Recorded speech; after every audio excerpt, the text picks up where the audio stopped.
चलो बच्चों शुरू करते हैं मैथ्स की क्लास। आज हमें सीखनी है बिल्कुल नई चैप्टर जिसका नाम है सेट्स। यस, यही वो थियरी है जिसने मैथ्स को देखने का हमारा नजरिया ही बदल के रख दिया बच्चों।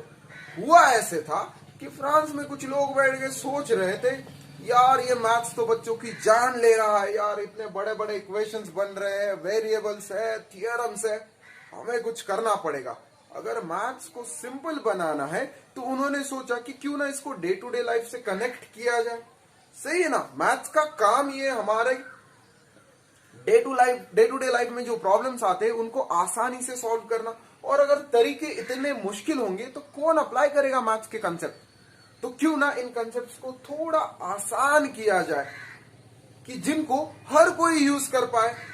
और धीरे धीरे ये थियरी इतने बिल्डअप होते गई कि दुनिया का मैथ्स को देखने का नजरिया बदल दिया इस थियरी ने। आपको पता है, आप जब एटीएम कार्ड यूज करते हो तो आपके खुद के अकाउंट का ही पैसा निकलता है ना। कभी ऐसे हुआ कि आपके पड़ोसी के अकाउंट के पैसे आप निकाल के लेके आए खुद का एटीएम कार्ड यूज करके? कभी नहीं होगा। या फिर आपने बोर्ड के एग्जाम्स दिए और पता चला कि आपके रिजल्ट कार्ड में सारे के सारे मार्क्स छप के आ गए, आपके आगे जो बैठा स्मार्ट बंदा था उसके। कभी नहीं होगा। आपके रिपोर्ट कार्ड में आपके ही मार्क्स आएंगे। कभी ऐसा नहीं होगा कि सामने जो बंदा बैठा है उसके मार्क्स आए, कभी नहीं।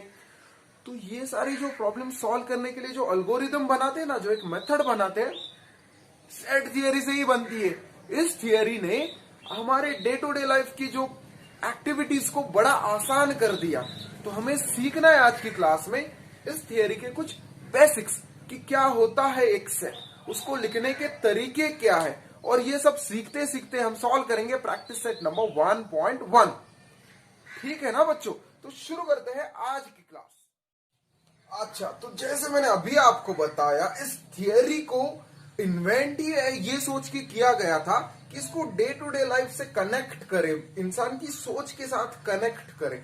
तो फ्रांस में बैठे उन बंदों ने सोचा, यार देखो इंसान की आदत क्या है। चलो, आप जब शॉपिंग मॉल में जाते हो तो सब चीजें सॉर्टेड रहती है। आपको पता होता है कि आपको अगर कपड़े लेने हैं तो किस सेक्शन में जाना है। आपको क्रिकेट की बैट लेनी है तो आपको पता है कि यार स्पोर्ट्स वाले ब्रांड्स किधर बिक रहे हैं, तो आप वो वाली शॉप में जाओगे। तो मतलब सारी चीजें सॉर्टेड है, सारी चीजें क्लासिफाई करके रखी है। शॉपिंग मॉल का क्या, आपके स्कूल में जब आप एंटर करते हो तो आपके अलग अलग क्लासरूम बने हुए।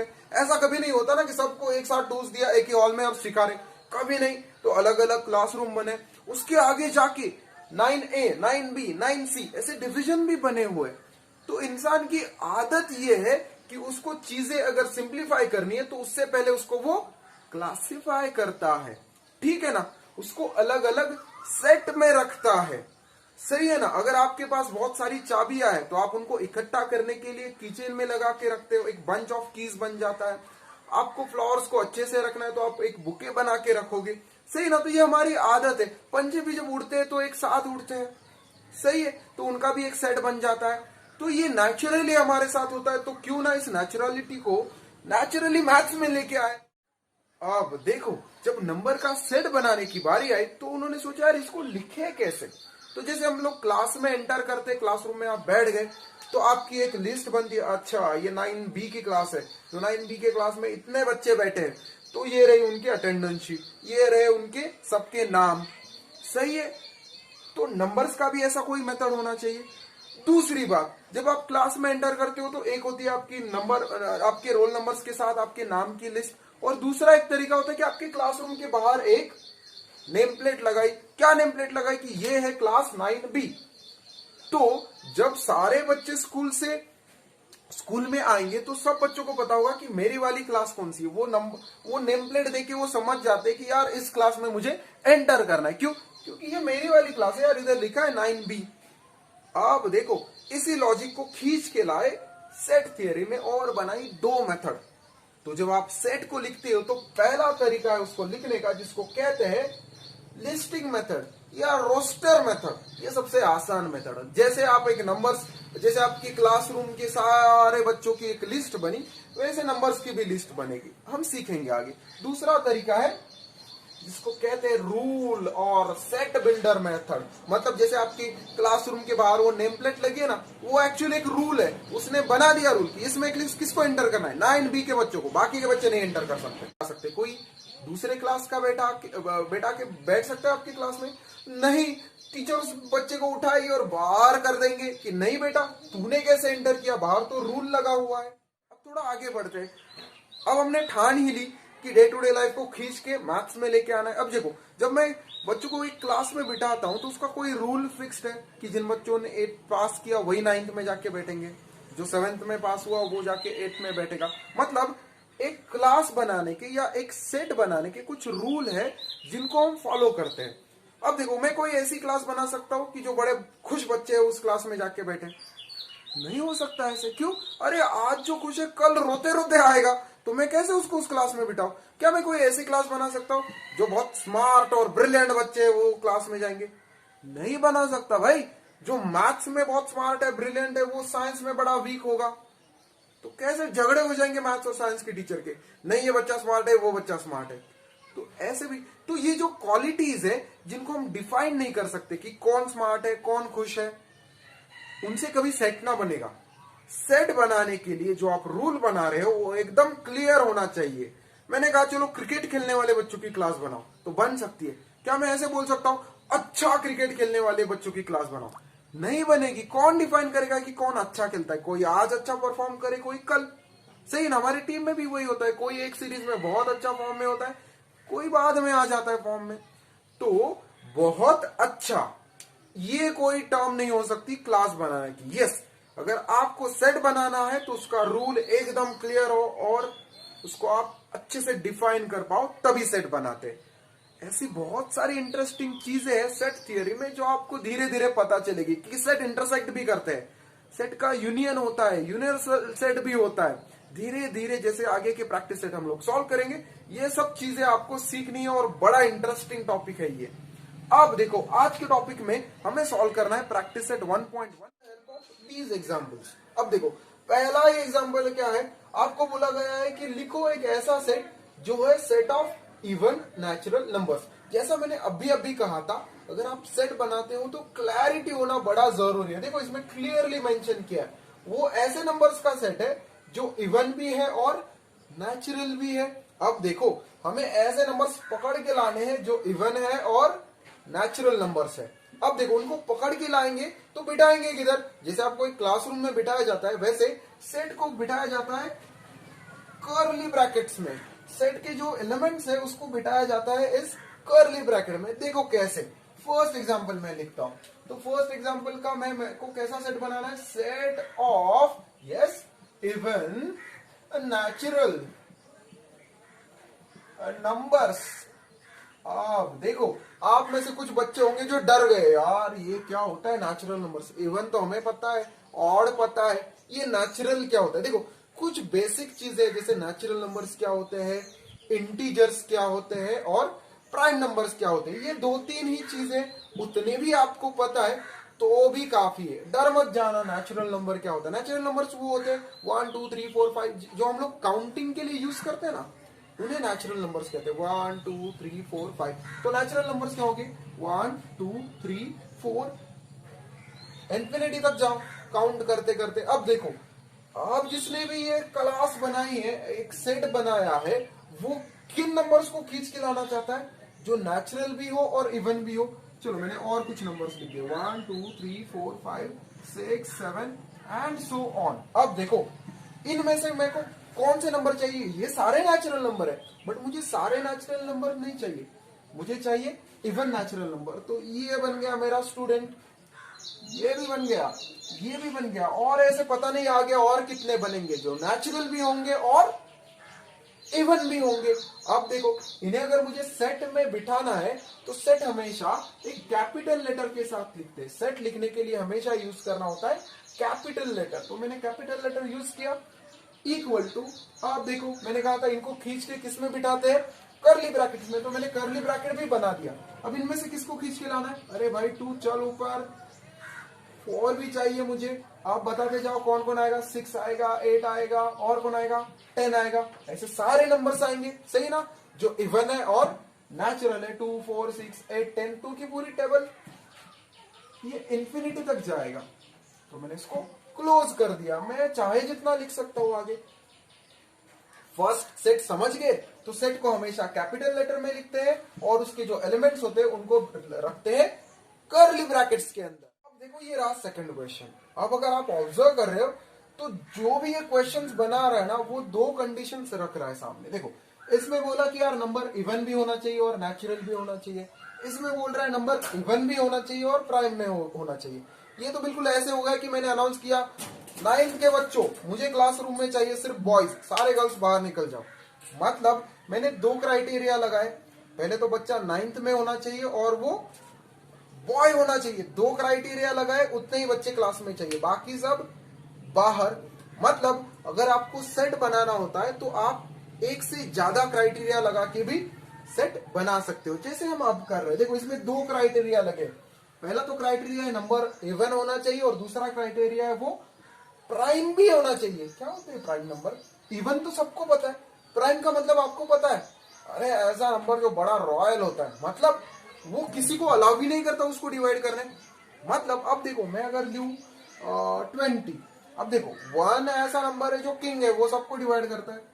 तो मैं इधर नीचे 1 लिखूं तो 120 जा 20, 1 से हो गया। 20 को देखो मैं 2 से डिवाइड कर सकता हूँ, 2 10 जा 20, और किससे कर सकता हूँ 4 से, 4 5 जा 20, देखो 5 से भी कर सकता हूँ, 5 4 जा 20। मतलब अरे कितने सारे नंबर से जो 20 को डिवाइड कर पाएंगे। अब अगर मैं लिखूं 13, है किसी में हिम्मत 13 को डिवाइड करने की? देखो 1 तो हर एक को करता है क्योंकि 1 13 जा 1, 1 तो ऑब्वियसली हर एक के डिवीजन में होता है, बट अपार्ट फ्रॉम 1 है किसी में हिम्मत 13 को डिवाइड करने की? देखो ट्राई करो, 2 से डिवाइड कर पाओगे? कभी नहीं। फ्रैक्शन में आएगा 3 से, हो ना पाएगा। 4 से कभी नहीं। मतलब 13 एक ऐसा नंबर है, बड़ा रॉयल नंबर है, किसी को अलाउ भी नहीं करता उसको डिवाइड करने का, किसी में हिम्मत नहीं 13 को डिवाइड करने की। 13 को डिवाइड करना है तो 13 को ही लेके आओ, नहीं तो नहीं कर पाओगे। 8 का देखो, 8 को आसानी से करते हैं, 1 कर सकता है, 2 कर सकता है, हाँ और कौन कर सकता है 4, मतलब बहुत सारे नंबर कर सकते हैं। 7 को बताओ, 7 7 1 तो ऑब्वियसली करेगा, बट और किसी में हिम्मत है? नहीं है। 7 को डिवाइड करना है तो 7 ही चाहिए। मतलब 7 हुए, 13 हुए, 2 भी देखो आप 2, अगर 2 को डिवाइड करना है ना 2 को, तो आइदर 1 चाहिए नहीं तो 2 चाहिए, इसके अलावा और कुछ नहीं डिवाइड कर सकता 2 को। तो ऐसे नंबर्स जिनको सिर्फ वो खुद डिवाइड कर पाते हैं और 1 डिवाइड कर पाता है, उनको कहते हैं प्राइम नंबर। अब आप समझ गए कि प्राइम नंबर क्या होते हैं। अब देखो हमें इवन प्राइम नंबर चाहिए 1 to 50 के बीच में, मतलब उस नंबर को इवन भी होना है और प्राइम भी होना है, और हमें सारे दुनिया भर के नंबर नहीं चाहिए, सिर्फ 1 to 50 तक का ही फोकस करो। अब देखो मैं अगर प्राइम नंबर्स लिखना शुरू करूं तो 1 आएगा, 2 होगा, 3 होगा, 4 लिख सकता हूं? मैं नहीं लिख सकता क्योंकि 4 को 2 भी डिवाइड कर सकता है। और प्राइम नंबर का हमारा क्राइटेरिया क्या है? वो नंबर जो प्राइम होता है तो किसी को डिवाइड करने अलाउ नहीं करता, 4 करता है, इसलिए 4 नहीं आएगा। 5, यस 5 प्राइम नंबर है। 7 13 19 23। अब देखो मैं ऐसी पूरी लिस्ट बना सकता हूं जो सारे के सारे नंबर प्राइम नंबर है। आपको क्या काम करना है? आपको कमेंट में 1 to 50 के प्राइम नंबर्स लिखने हैं, ठीक है? अब जब आप वो प्राइम नंबर्स लिखोगे आपको समझ में आएगा कि यार ये प्राइम नंबर्स तो बन गए फ्रॉम 1 to 50, बट अगला क्राइटेरिया क्या है? उन्हें इवन भी होना चाहिए। अब आप ऑब्जर्व करोगे कि इनमें सारे नंबर ऑड ही निकलते हैं, एक को छोड़ के। ये जो बेटा है ना इधर, ये अकेला इवन है और प्राइम भी है, मतलब ये बाकी सबका पत्ता कट हो जाएगा जितने भी नंबर्स होंगे। क्यों? क्योंकि वो प्राइम नंबर्स तो है बट इवन नहीं है ना, और हमें ऐसा नंबर चाहिए जो इवन भी हो और प्राइम भी हो। मतलब एक अकेला है जिसने हमारी टेस्ट पास की, एक अकेला ही है जो इवन भी है और प्राइम भी है। इस सारे लिस्ट में ये अकेला नंबर ऐसा है जो इवन भी है और प्राइम भी है, इसलिए इस सेट में हक बनता है सिर्फ 2 का, बाकी सब हो जाएंगे गायब। तो इस तरह से हमारा बना set of even prime numbers from 1 to 50। Third question देखते क्या है।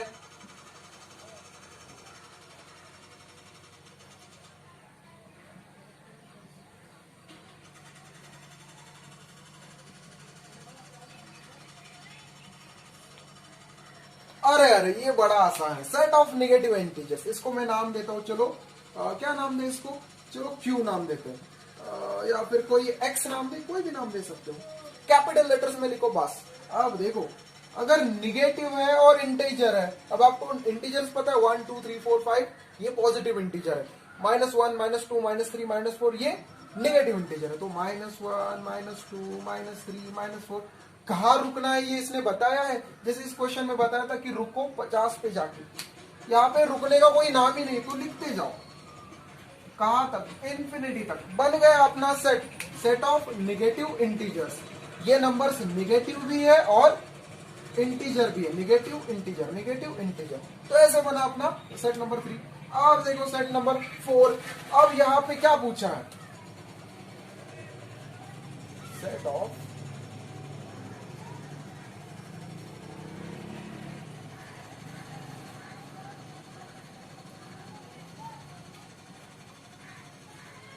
अरे ये भी बड़ा आसान है, set of basic sounds. Basic sounds क्या होते हैं, सा रे गा मा, लिखो इधर तो नहीं होगा, सा रे गा मा पा दा, आता है सबको, नी, सा फिर से लिखने की जरूरत नहीं है, इधर है ऑलरेडी। तो इतना आसान होता है set banana.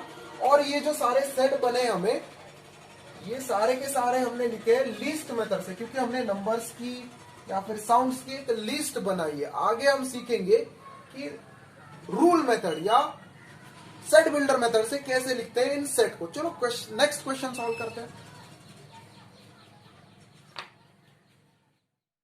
I hope you've all enjoyed this part of the chapter series just as you would enjoy your favorite book with a hot cup of tea.